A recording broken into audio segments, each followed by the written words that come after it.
comment est-ce que tu t'appelles? Marie-Nuit, Montorel, Poster, Unicité. D'accord. C'est là où tu fais ton service civique? Oui. D'accord. Alors, est-ce que tu peux me raconter ce que vous faites ici, ensemble? Mur à la frette à ma porte. D'accord. De là, Ouais. là. Ça, c'est des Ce sont des de la mesures. peinture que vous allez faire? Ouais. Des dessins et de la peinture? Oui. Pour redécorer l'entrée, quoi. Mickaël, moi je suis salarié à Unicité depuis 5 ans maintenant et là j'ai en charge le programme Booster, là où il y a l'accueil de Marie-Noël. Maman d'une grande fratrie de 5, parmi eux la dernière, Marie-Noëlie, porteuse d'une trisomie, qui fait actuellement un service civique avec l'association Unicité. Alors, déjà, depuis longtemps, Marie-Noëlie avait participé à des activités bénévoles puisque dès l'âge de 15-16 ans, elle m'accompagnait pour les distributions alimentaires avec le secours populaire à Saint-Nazaire. On a un peu réfléchi quand même sur est-ce qu'on était en capacité de l'accueillir, sous quelle forme, comment, sur quel programme à Unicité dans lequel elle pourrait le mieux être en fait. Est-ce qu'elle est assez autonome? Est-ce que c'est pas Est-ce que ça va pas être trop compliqué pour les autres volontaires de porter l'accueil aussi de Marie-Noëlie? Parce que le coordinateur n'est pas tout le temps présent auprès des volontaires. Donc l'idée c'est comment on peut faire en sorte qu'elle puisse vivre le même service civique que les autres en ayant une responsabilité partagée au sein de l'équipe. Comment on allait faire aussi ces nombreux déplacements? Est-ce qu'elle est en capacité de se rendre sur le lieu de projet? Est-ce que les partenaires projets sont en capacité de l'accueillir aussi, au même titre que les autres? Quelles sont les consignes de sécurité? Quel est aussi le degré de compréhension? Vous pouvez se poser aussi cette question-là de est-ce qu'elle va bien se sentir dans le programme? Il faut qu'elle s'y retrouve. Je connaissais le service civique, mais je voyais ça comme des missions demandant des compétences particulières pour un jeune. Donc, je n'avais pas du tout envisagé que ce soit possible pour Marie-Noëlie. Oui. D'accord. Et toi, tu fais quoi là-dedans?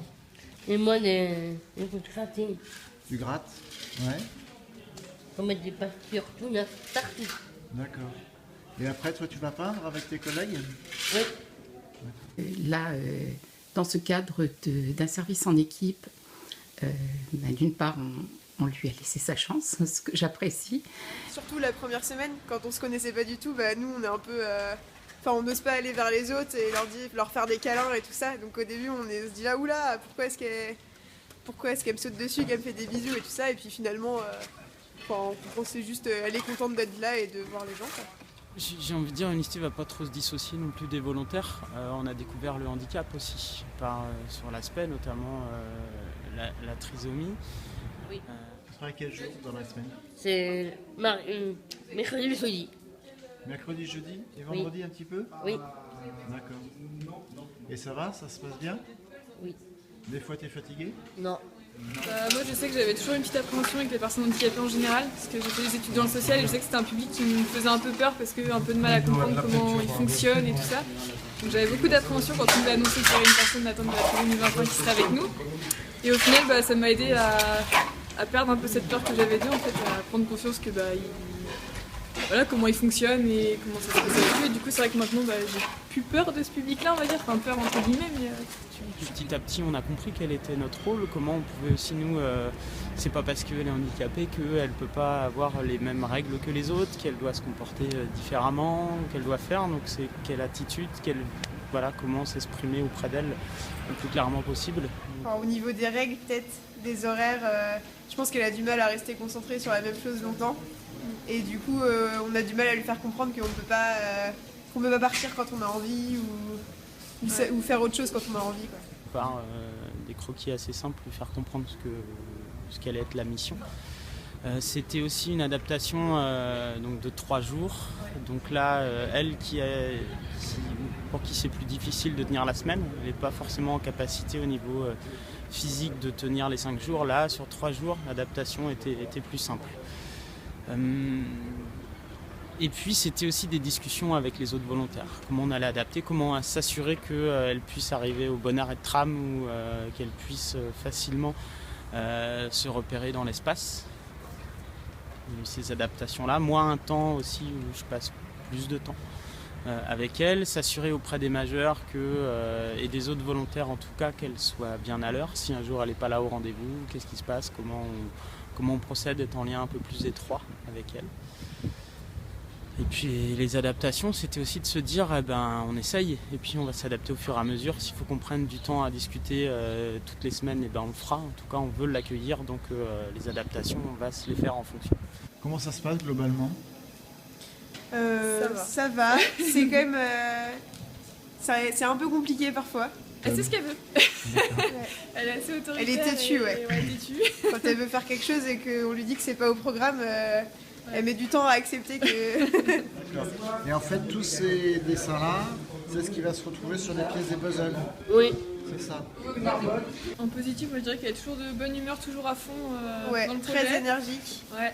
Après, justement, des fois peut-être trop, justement, elle a un caractère très fort, Marie-Noélie, et du coup, parfois pour lui faire entendre raison ou lui dire fais ci comme ça plutôt que comme ça, là ça peut être un peu compliqué, mais sinon dans l'ensemble. Et bon, ce qui a été très positif, c'est la façon dont Marie-Noélie est intégrée dans l'équipe, est considérée exactement comme tout autre jeune par les référents de l'association, mais aussi entre jeunes.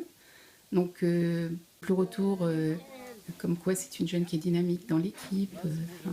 Donc là, on n'a pas l'impression qu'il y a des niveaux. Marie-Noélie, c'est une parmi les autres avec ses difficultés, ses points forts. Elle est heureuse, je pense qu'elle apporte et elle reçoit. Avec le point positif aussi d'avoir un aspect formation dans le cadre du service civique. Et puis on s'aperçoit qu'elle communique de plus en plus, qu'elle est... ça avance, quoi. Et je crois que c'est une aventure collective, c'est ensemble qu'on a trouvé les solutions. Alors, je pense que ça lui apporte la possibilité de mûrir encore un peu, parce qu'elle était peut-être un peu jeune pour entrer dans le marché du travail. Par ailleurs, de vivre des choses fortes avec d'autres jeunes qui eux aussi vivent cette dimension d'engagement. Et donc, comme je disais, de pouvoir encore approfondir des points, apprendre des choses nouvelles, voir des domaines qu'elle ne connaissait pas. Donc l'évolution, elle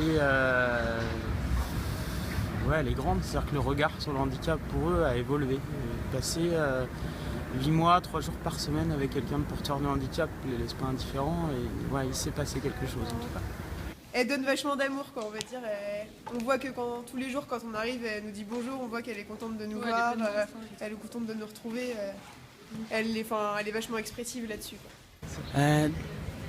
Comment dire, si je dois lister les plus et les moins, je vois que du plus aujourd'hui sur l'accueil de Marie-Noélie, dans ce qui se passe pour elle et dans ce qui se passe pour les autres aussi. C'est porter une attention plus spécifique, on s'aperçoit qu'elle a très vite compris comment justement aller sur les lieux, quelle est la place qu'elle avait dans l'équipe, quel était son rôle à jouer. Elle apporte cette fraîcheur, cette spontanéité à chaque fois, elle est toujours à l'heure, elle est toujours là, elle est toujours à fond.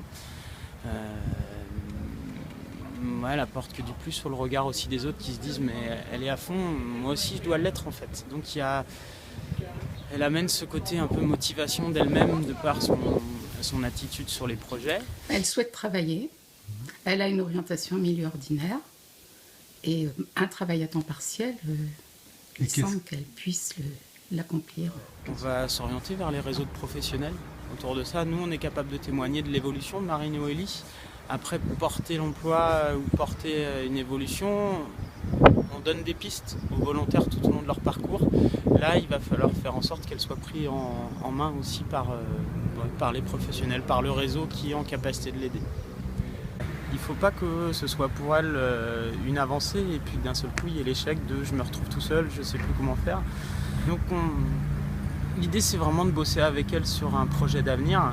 Et l'idée, c'est conjointement avec la maman, avec le réseau, c'est pouvoir essayer de faire en sorte qu'elle soit prise en charge par la suite parce qu'elle va lâcher le collectif, son aventure de service civique va s'arrêter. Et elle veut un retour sur l'emploi. Donc c'est essayer de voir quelles sont ses capacités à pouvoir intégrer le monde professionnel. J'ai oublié de dire pour Marie-Noélie, comme mot pour la définir, elle est très spontanée. À titre personnel, je dirais que c'est très très enrichissant.